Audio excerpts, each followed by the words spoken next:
issue as well. So that's the situation here in Echuca. In Shepparton in Victoria, the flood peak has well and truly fallen, but a massive clean-up effort is underway and the community is still on alert. Michaela Ortolin is on the ground there. Michaela, good morning. What's the latest? Good morning, Michael. Residents of the Shepparton region are being told not to be complacent.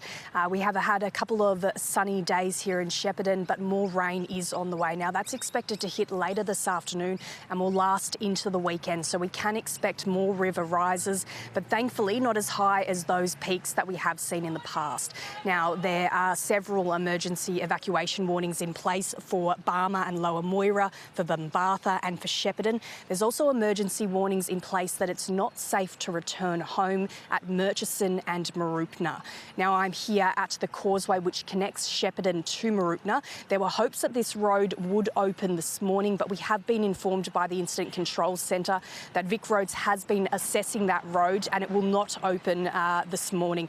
There are some cars that you can see driving behind me, and that's because they're either emergency service vehicles or essential workers. So they are still able to cross, but for the rest of the community, they won't be able to. Now, you did mention the massive clean-up effort that is underway around Shepparton. That is expected to last for months.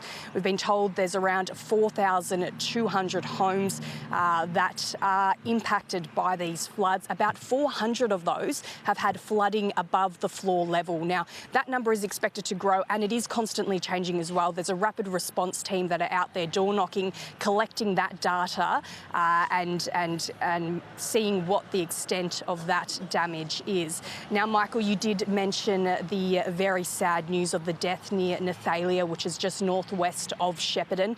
He's been identified as a farmer, Brian Hack. Now, he's a much-loved member of the community. He's a mechanic.